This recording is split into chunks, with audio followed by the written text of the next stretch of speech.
بسم اللہ الرحمن الرحیم اللہم انفعنا بما علمتنا وعلمنا ما ينفعنا اللہم الہمنا مراشد امورنا وقنا شرور انفسنا ربنا تقبل منا انك انت السمیع العلیم.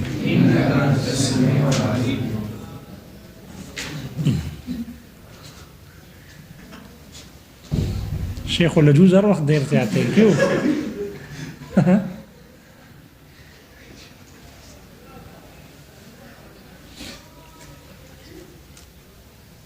والعام اذا خرج مخرج الجزاء،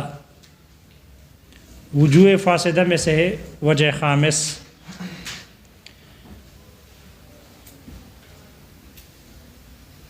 شارح کہتے ہیں مصنف اس وجہ خامس کو سابقہ طرز کے برخلاف لے آئے ہیں. پہلے وجوہ فاسدہ جب ذکر کر رہے تھے تو مذہب فاسد اصالتاً ذکر کرتے اور مذہب قوی اور صحیح وہ تبعاً ذکر کرتے. جیسے کہ التنسیس علی الشیء باسمہ العلم یدل علی الخصوص، تو یہ تو مذہب فاسد ہے یہ استدلال. یا جیسے کہ المطلق یحمل علی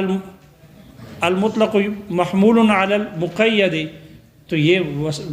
استدلال فاسد ہے. یا جیسے کہ القران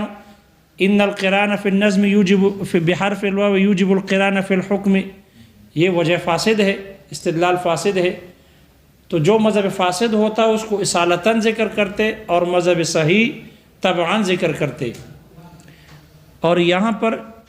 اس پانچویں وجہ فاسد میں شارح کہتے ہیں مصنف نے جو مذہب صحیح ہے اس کو اصالتاً ذکر کیا اور مذہب فاسد کو تبعاً ذکر کیا. اور یہ فرمایا کہ عام کا صیغہ جب کسی خاص شخص کے بارے میں وارد ہو، نص میں ہو، قرآن میں ہو یا حدیث میں ہو یا صحابہ کے قول میں ہو، اگر کسی خاص شخص کے بارے میں عام کا صیغہ وارد ہو جائے تو ہم دیکھیں گے کہ آیا یہ ابتدائی کلام میں واقع ہے یا درمیانے کلام میں ہے. اگر ابتدائی کلام میں عام کا صیغہ وارد ہو قرآن و حدیث میں یا صحابہ کے اقوال میں، وہ کلام ابتدائی ہو تو اس میں کسی کے اختلاف نہیں ہے، وہ بالاتفاق وہ کلام وہ عام رہتا ہے. وہ کیا ہوتا ہے؟ جیسا صیغہ عام ہے اگرچہ خاص شخص کے بارے میں وارد ہوا ہے، لیکن اعتبار لعموم اللفظ لا لخصوص المورد یا لا لخصوص السبب، اعتبار الفاظ کے عموم کا ہوتا ہے، خاص شان نزول کا نہیں. تو بالاتفاق وہ عام کا صیغہ تمام افراد کو عام ہوگا، اس خاص سبب کے ساتھ جس کے بارے میں نازل ہوا ہے اس کے ساتھ مختص نہ ہوگا. لیکن اگر یہ عام کا صیغہ محل جزا میں واقع ہو، ایسی جگہ واقع ہو جیسے کہ جزا ہوتی ہے، جیسے جزا شرط پر مرتب ہوتی ہے، عام کا صیغہ بھی درمیان میں ایسی جگہ وارد ہو جو جزا کی جگہ ہے، یعنی جزا کی طرح شرط، جیسے جزا شرط پر مرتب ہوتی ہے ایسے ہی عام کا صیغہ بھی اس طرح واقع ہو کہ اس کا ماقبل پر ترتب ہو، جزا کی طرح ماقبل پر مرتب ہو. جزا ہونا ضروری نہیں جیسے کہ شرط کی جزا ہوتی ہے، لیکن جیسے جزا شرط پر مرتب ہوتی ہے ایسے ہی یہ عام کا صیغہ بھی ماقبل کلام پر مرتب ہو. اگر جزا کے محل میں اس کو استعمال کیا جائے عام کا صیغہ، جیسے کہ یا دوسری صورت عام کا صیغہ اگر محل جواب میں واقع ہو، جواب کی جگہ میں استعمال کیا جائے اور اس پر اضافہ نہ ہو، کسی سوال کے جواب میں عام کا صیغہ وارد ہو تو عام کا صیغہ استعمال ہو اور جواب میں اضافہ نہ ہو، جتنا سوال تھا اتنا ہی جواب. تیسری صورت یا عام کا صیغہ جواب کی جگہ میں استعمال ہو لیکن وہ جو جواب ہے اس پر اضافہ نہ ہو اور وہ کلام مستقل نہ ہو. یہ تین صورتیں ہو گئی. ان تینوں صورتوں میں بالاتفاق یہ عام کا صیغہ اپنے خاص سبب کے ساتھ مختص ہوگا، صیغے کے عموم کے باوجود یہ عام نہ ہوگا، بلکہ جس کے بارے میں نازل ہوا ہے، جس کے حق میں وارد ہوا ہے، اسی کے ساتھ خاص ہوگا۔ الفاظ کے عام ہونے کے باوجود یہ خاص رہے گا، عام نہ ہوگا ان تین صورتوں میں۔ لیکن اگر عام کا صیغہ جواب میں واقع ہو، جواب کی جگہ میں استعمال ہو اور مستقل بنفس ہی ہو اور اس پر اضافہ کیا گیا ہو، تو اس صورت میں اس میں اختلاف ہے۔ ہمارے نزدیک یہ پھر اس سبب کے ساتھ خاص نہ ہوگا کہ جس کے بارے میں یہ وارد ہوا، بلکہ الفاظ کے عام کی طرح تمام افراد کو عام ہوگا۔ جبکہ بعض حضرات کے نزدیک، یعنی مالکیہ کے نزدیک، شوافی حضرات کے نزدیک اور احناف میں سے امام ظفر رحمہ اللہ کے نزدیک اس چوتھی صورت میں بھی یہ صیغہ عام الفاظ کے اعتبار سے اگرچہ عام ہے لیکن اس سبب کے ساتھ خاص ہوگا۔ تو ایک صورت میں اختلاف ہے، چار صورتوں پر اتفاق ہو گئی۔ پہلی صورت یہ کہ عام کا صیغہ اگر ابتدائی کلام میں واقع ہو تو بالاتفاق عام ہوگا، تمام افراد کو عام ہوگا۔ لیکن اگر محل جزا میں واقع ہو، جزا کی جگہ میں اس کو استعمال کیا گیا ہو، تو اس صورت میں بھی بالاتفاق یہ سبب کے ساتھ خاص ہوگا۔ اس کی مثال دی ہے شارح نے، جیسے کہ آپ علیہ الصلوۃ والسلام کا فرمان روایت نقل کی گئی ہے، روایت میں ہے ان ماعزا زنا، حضرت ماعز اسلمی رضی اللہ عنہ اس سے زنا ہو گیا، فرجما، زنا فرجما، یہ رجمہ کا لفظ ہے، رجم یہ عام ہے، تو رجمہ ایسا استعمال ہوا ہے کہ ماقبل پر مرتب ہے، انہو زنا فرجما، تو جیسے جزا شرط پر مرتب ہوتی ہے اسی انداز میں یہاں رجمہ بھی اسی انداز میں ذکر ہے، فا جزائیہ بھی اس پر داخل ہے، لہذا یہ جزا ہے تو نہیں لیکن جزا کی طرح ہے، جزا کے محل میں استعمال ہوا ہے، اس لیے یہ رجم کا صیغہ ہے عام، لیکن یہ عام نہیں ہوگا بلکہ اسی جس کے بارے میں یہ نازل ہوا ہے اسی کے ساتھ خاص ہوگا۔ اور اس کا واقعہ گزر چکا پیچھے۔ دوسری مثال دی ہے،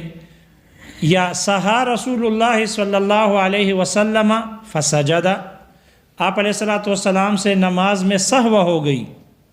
فسجد، تو آپ نے سجدہ سہو کیا،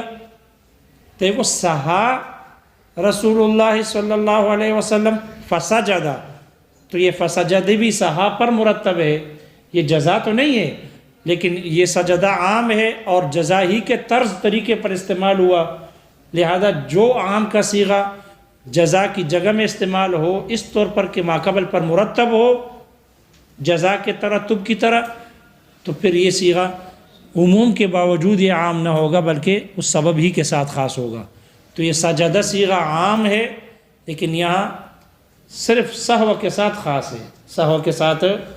اس لیے کہ آپ علیہ الصلوۃ والسلام، اس روایت کا واقعہ یہ ہے کہ آپ علیہ الصلوۃ والسلام نے ایک مرتبہ رباعی نماز 2 پڑھ لی، ظہر کی نماز تھی بعض روایت میں آتی، اور بعض میں آتا ہے کہ عصر کی نماز تھی، تو رباعی نماز کو آپ نے 2 رکعتیں پڑھ لی، 2 رکعت پر آپ نے سلام پھیر لیا، تو ایک صحابی تھے ذوالیدین کے نام سے مشہور تھے، ان کا لقب تھا ذوالیدین، نام تھا ان کا حضرت خیرباق ابن ساریہ رضی اللہ عنہ، وہ کھڑے ہو گئے، حالانکہ اس میں حضرت عمر فاروق رضی اللہ عنہ بھی تھے، حضرت ابوبکر صدیق رضی اللہ عنہ بھی اس نماز میں تھے، لیکن کسی نے اس پر جرت نہیں کی کہ یہ کہہ دے کہ حضرت آپ نے تو نماز 2 رکعت پڑھا لی۔ یہ کھڑے ہو گئے، انہوں نے کہا کہ اقصرت الصلاۃ ام نسیت یا رسول اللہ، نماز کم ہو کر دی گئی ہے یا آپ بھول چکے ہو؟ آپ نے فرمایا کل ذالک لم یکن، ایسا کچھ بھی نہیں ہوا، نہ نماز میں کمی کی گئی ہے من جانب اللہ اور نہ میں بھول چکا ہوں۔ تو انہوں نے فرمایا کہ نہیں، قد کان بعض ذالک، کچھ ہوا ہے، اس لیے کہ آپ نے تو 2 رکعت پر سلام پھیر لیا، تو کچھ ہوا ہے۔ تو نبی علیہ السلام نے پھر صحابہ سے گواہی مانگی، ہاں بھائی ذوالیدین ٹھیک کہہ رہے۔ صحابہ نے پھر عرض کیا کہ جی ہاں آپ نے 2 رکعتیں پڑھا لی۔ اس پر پھر آپ علیہ السلام نے کھڑے ہو کر 2 رکعت مزید ملائی اور آخر میں سجدہ سہو کر کے نماز پوری کر دی۔ یہ اس وقت کی بات ہے کہ جب نماز میں سلام کلام جائز تھا۔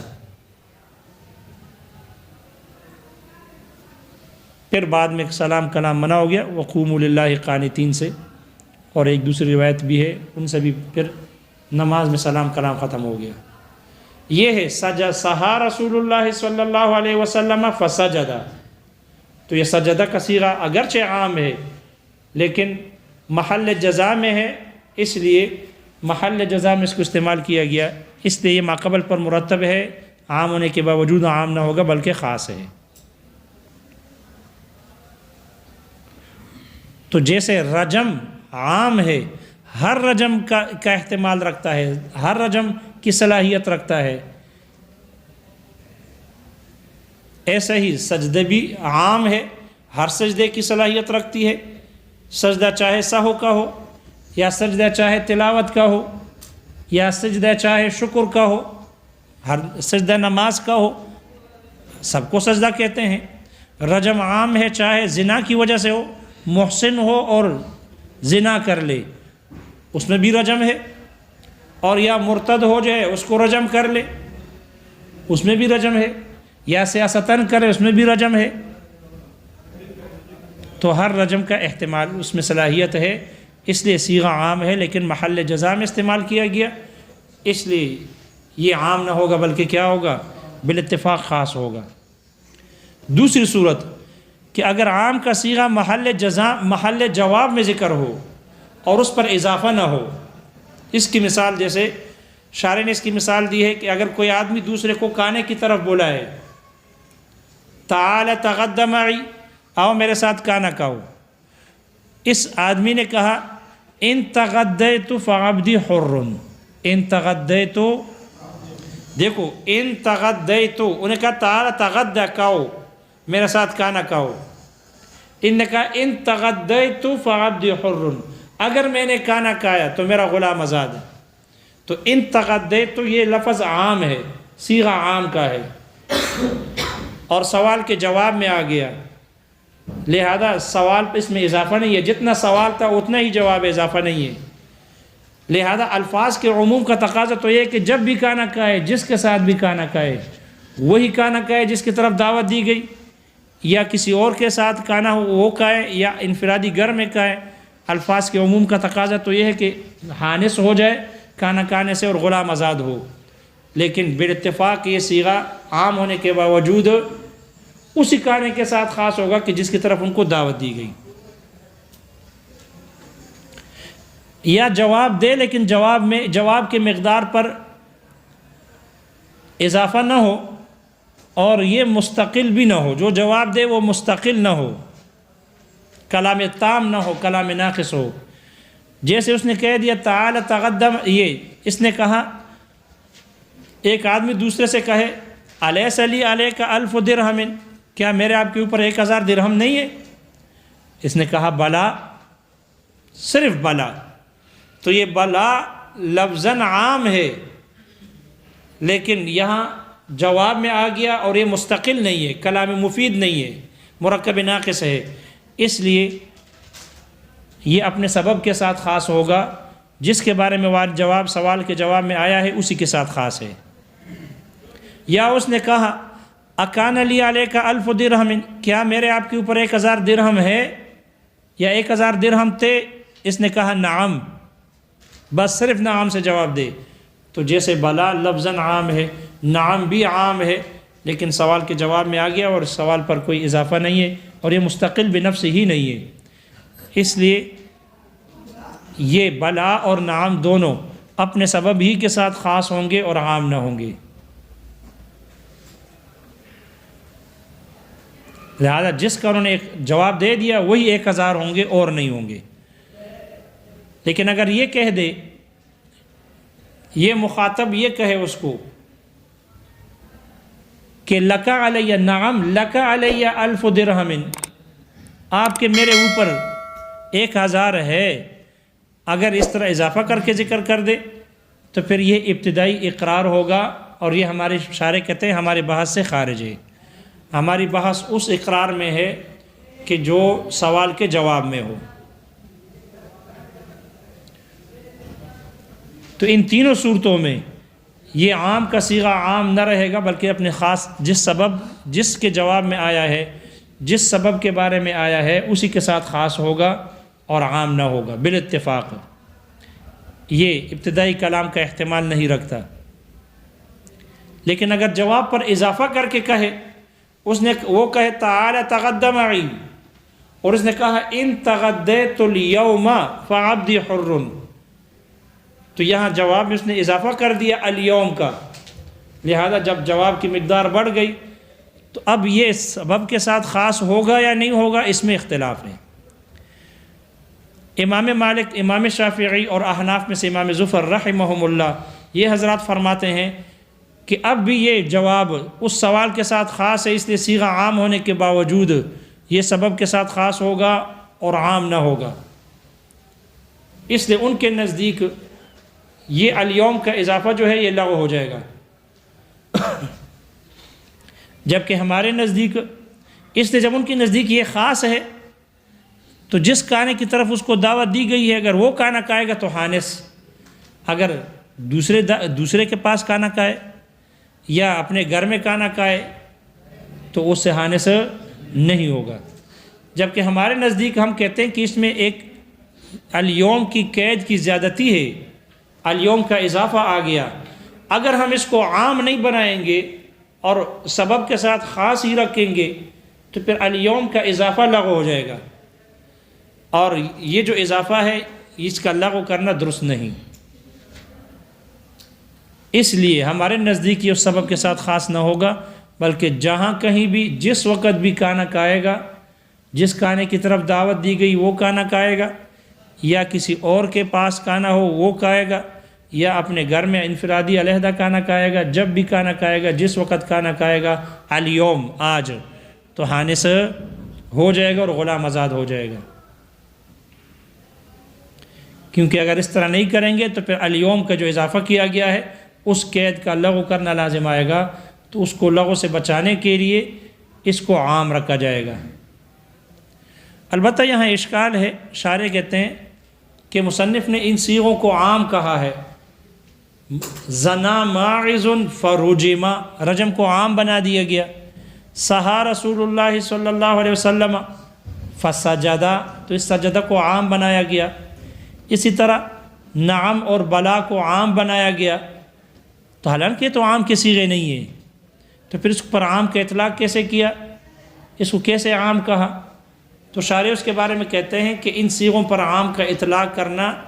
یہ مسامحتاً ہے، یہ ایک قسم کی تسامح ہے، حقیقت میں یہ صیغے عام نہیں ہیں۔ ایک دوسرا جواب دیا، شارح نے دوسرا جواب بھی نقل کیا کہ ان کے جواب میں یہ کہا گیا کہ یہ جو صیغے ہیں رجما یا سجدہ یا نعم اور بلا،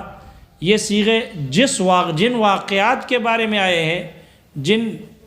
اسباب کے تحت یہ آئے ہیں، ان سے قطع نظر کرتے ہوئے یہ صیغے ہیں عام، یہ عام ہے، اس لیے کہ سجدہ عام ہے، ہر سجدے کو شامل ہے، صلاتی سجدہ ہو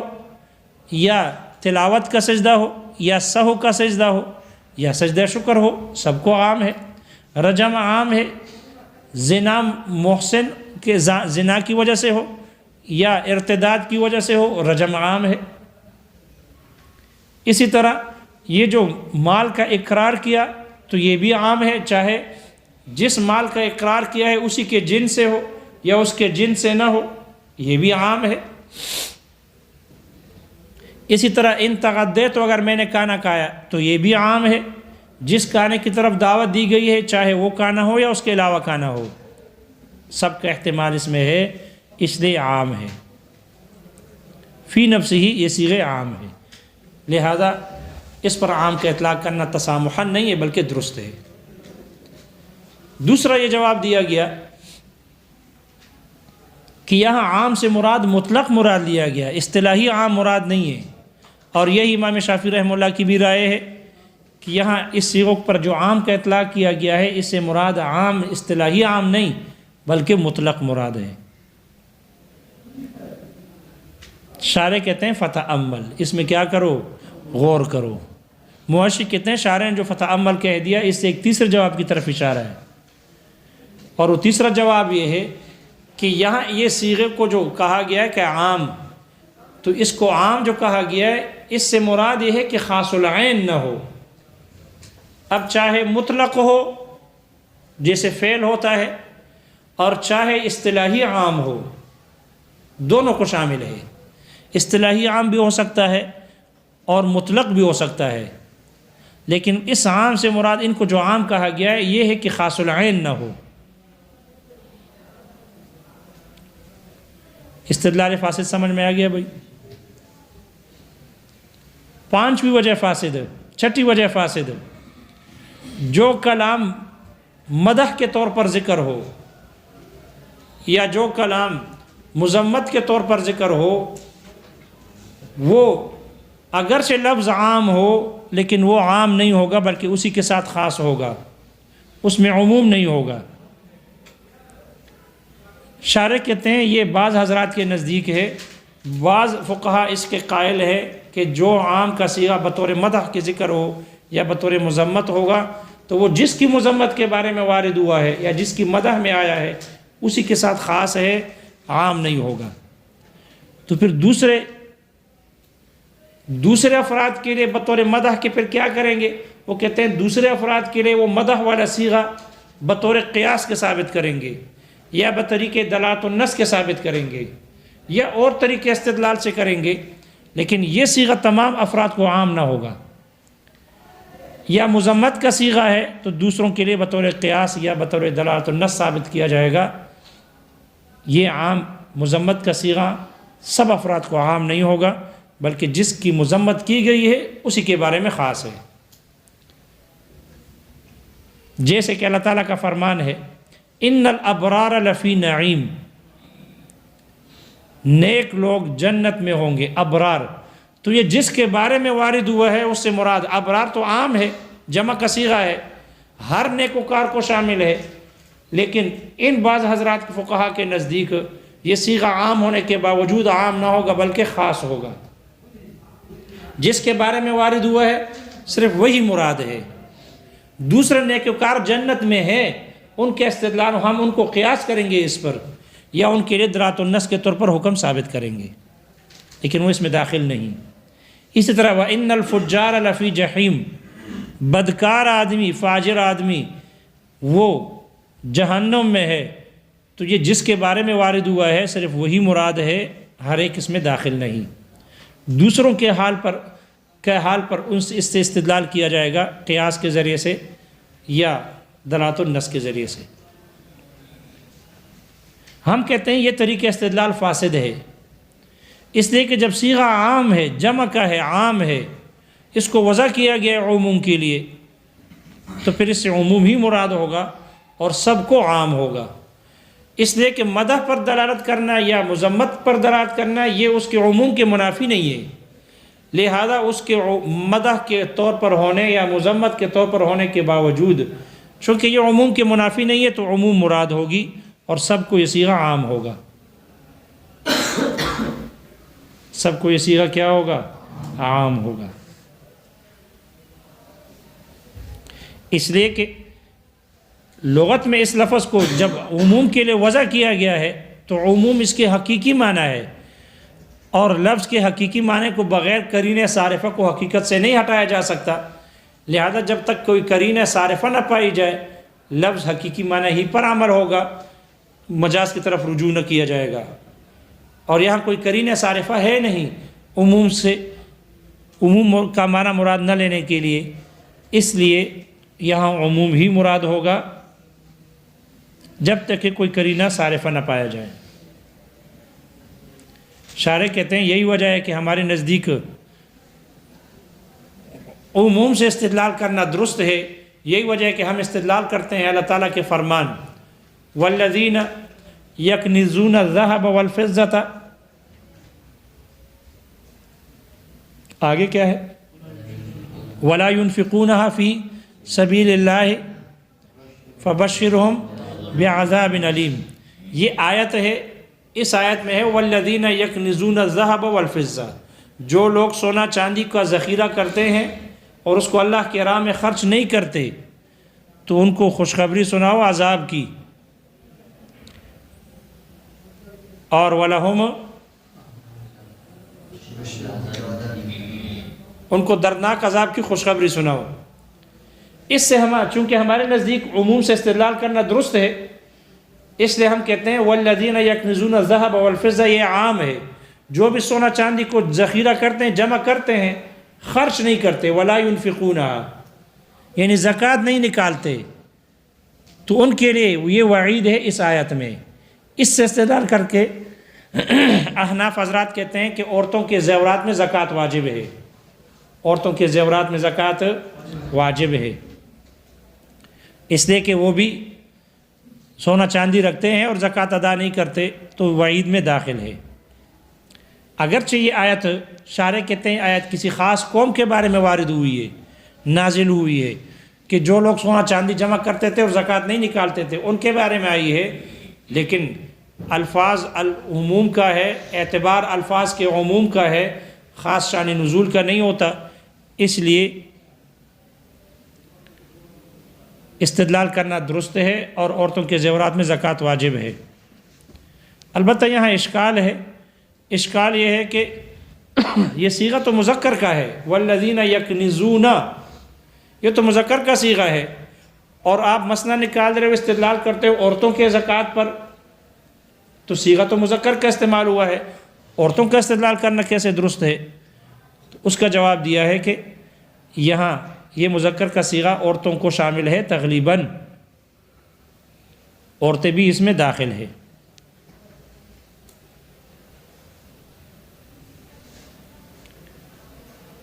وہ یہ استدلال فاسد سمجھ میں آ گیا؟ تو صیغہ عام ہونے کے باوجود عام نہ ہو، جب مدح کے طور پر ہو یا مذمت کے طور پر ہو، تو ان بعض فقہا کے نزدیک وہ عام نہیں ہوگا بلکہ خاص ہوگا، جبکہ ہمارے نزدیک یہ طریقہ استدلال فاسد ہے۔ وجوہ فاسدہ میں سے 7ویں وجہ فاسد، الجمع المضاف الى الجماعت حکم حقیقت الجماعت، جمع کی صیغے کی جب اضافت کی جائے، اس کو منسوب کیا جائے جمع کی طرف، تو اس کا حکم حقیقتاً جمع کی ہوتی ہے، حقیقتاً جماعت کا حکم میں ہوتی ہے۔